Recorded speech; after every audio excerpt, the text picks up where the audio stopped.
Winning this award has, I guess the most important thing, what is it? It's given me the permission to keep writing. I mean, that's just really it. But working with Sherry and the mentors and the other award winners has really not only honed my skills, but they've really encouraged me to share my work. So a heartfelt thank you to you all. So my work is a memoir. And, when you look at memoir, of the definition, you may see something as simple as, stories about someone's life. But that word is really derived from the French word, which sounds very much like the English. I don't know French, but I think it's like memoir, I think. Is that okay? Close enough, which means reminiscence or memory. In other words, a memoir is a historical account written from the author's personal perspective. So his or her own memory. So if I had to define memoir, I would probably do it differently. Maybe I'd do it in a single word. Can any of you out there think of a single word that could really define memoir? Anyone? Anyone? A single word? Diary, sort of close. And what does your diary hold? Memories. It holds memories, but I'm going to go a little bit further. So I think that if I had to define the word memory, the one word would be family. That would really be the word that I would use, because those are the ones who sort of, it really reveals family, sort of the people who tie us together and sometimes tear us apart. I'm going to share with you what a memoirist said about family. His name is Ian Fraser. He said that all families spill, scatter, and disintegrate. Wow, and I just thought that was so poignant. I mean, it really did just wonderful things for me. But before I go any further, because I said that, I need to introduce you to my family. So we're going to do that, if that's okay with you guys. So this is me at 8. This is me at 8. This is me at 8. So what we'll do is we'll put this up here. This is me at 8.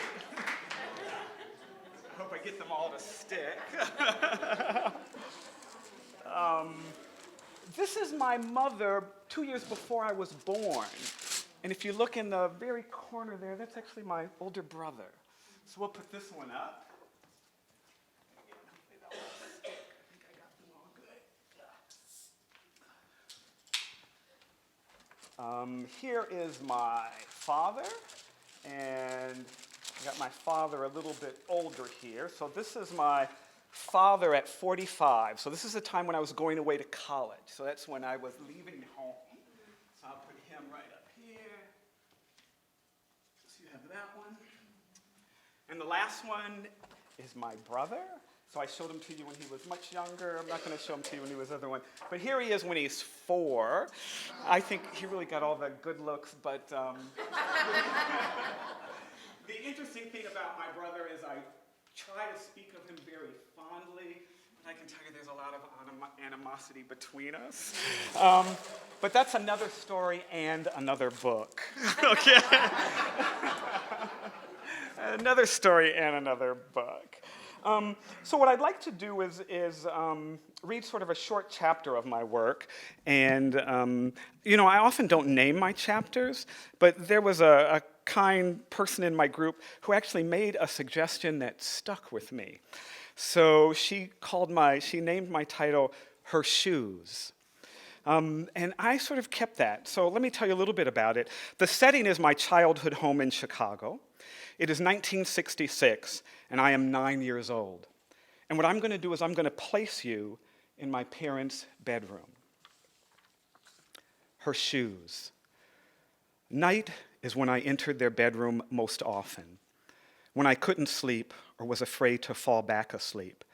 I would walk down the hallway and stand at their bedroom door and listen to them sleep and breathe. I could maneuver the layout of that room in total darkness. The light switch was on the wall, to the left, and just in from the door. Below the light switch, a long oak dresser, no more than 4 feet tall with multiple drawers.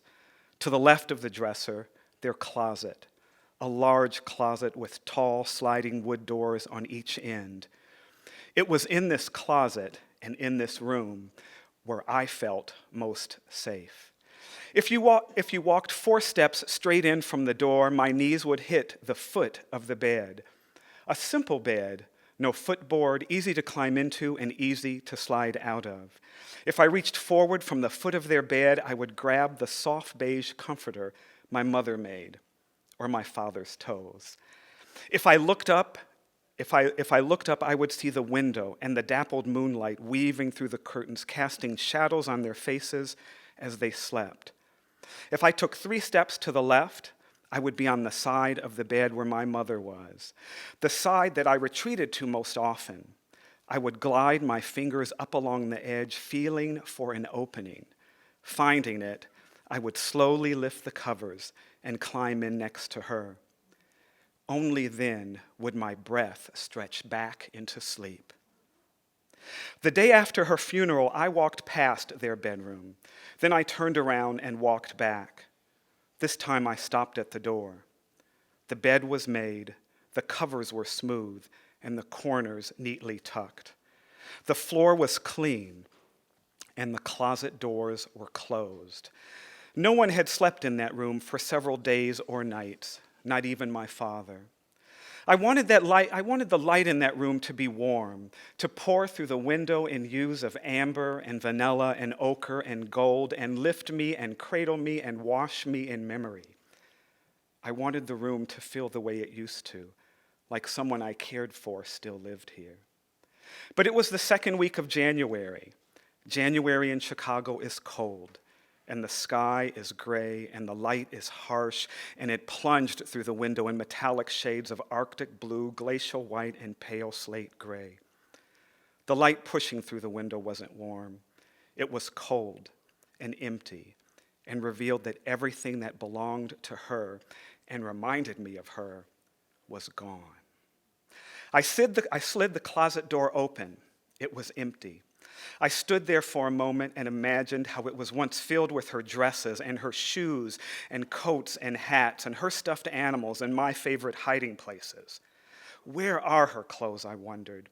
5 days ago, I saw my aunts, all 5 of her sisters, sifting through her dresses.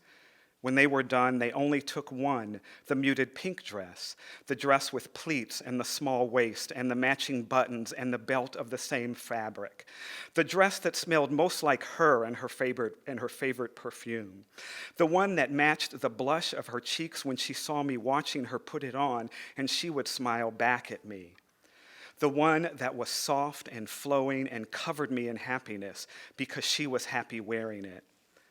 I knew where that dress was. Her sisters knew that she loved that dress, so they buried her in it. But what about her blue dress and her green dress and her white one and all her other dresses? And where was her soft pink sweater, the one I leaned into when sitting next to her on the couch, and her warm brown coat and matching tweed pants? She would stuff the cuffs of those pants in her boots when it snowed. Where were her shoes, the white tennis shoes that she wore when we walked to Lake Michigan, to watch the sunrise over the rippling waves, the sand bogging down our pace as we walked on the shore, and she held onto my hand while I tried to keep up. Before entering the house, she would take off those shoes and shake them to get the sand out, and then quickly walk up the stairs and into the house in her stockinged feet. Who took her sandals? The ones with the gold straps and flat bottoms. She really liked those shoes. She would paint her toenails bright red when she wore those shoes. She'd ditch the socks and rub lotion all over her feet and her ankles and then up her legs as far as she could reach. She had a way of walking in those sandals. It was carefree. Her hips were loose. When she walked, the bottom of those sandals would flop down and hit the pavement with a slap and then flop up and hit the soles of her feet with a clap. I expected her to cha-cha or mambo down the sidewalk in those shoes. Who took those sandals? Where are her serious shoes, the black dress shoes, the ones with the pointed toes and tall heels? If I put my small feet in those shoes and tried to stand, I would fall sideways into her, and she would catch me and then tell me to put them back in the closet. When she wore those shoes, I knew to fetch her perfume from the top of the dresser and her pearl necklace and matching earrings from the top drawer. She looked so beautiful with her shoulder-length hair gently pushed back behind her ears. I knew not to step on those shoes or smear her makeup when she reached down to kiss me goodbye. I rushed to the dresser. Where is her favorite perfume? It was here in the faceted crystal glass bottle on the top of the dresser. Her hairbrush and her hand mirror were missing too. I opened the top drawer, nothing. Not her pearl necklace, not her slim, delicate silver wristwatch, and none of her jewelry. Not even the spare buttons from her coat. Not her warm red gloves that she put my small hands into when I lost my gloves. All of it was gone. No nylons, no underwear, no pajamas, no loose bobbing pins. The wedding picture was missing from the nightstand. How am I going to survive without her, I thought. I kneeled down and slumped over the edge of the bed. On the side where she slept, remembered how I'd nudge her to wake her up when she stayed in bed too late. Then I lay down on the bed in my place, which was first her place. The place I slept when I was frightened or lonely. The place I slept when my father worked the midnight shift to ensure that she was not lonely or frightened, I would tell her. I would lie next to her and press my back into her belly. So I rounded my back, moving it in the direction where she would have been. She would have wrapped her body around the contour of mine, and I would feel her warmth. So I lifted the covers and placed them over me. She would have rested her chin on the top of my head, insulating me from the world. So I scrunched her pillow and snugly pressed it against the top of my head. She would have wrapped her arms around my chest and pulled me in so close. So I wrapped my arms around my chest as tightly as I could. But it wasn't the same. I did not feel warm. I did not feel protected. With the stark white light shattering through the window, it hit me. She was never coming back. Each time I said it, I trembled. She was never coming back. She was never coming back.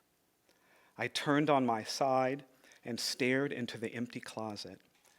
Then I slowly drew up my knees, transforming my body into a large question mark.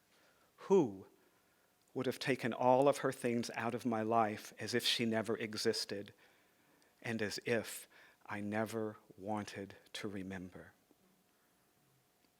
Thank you.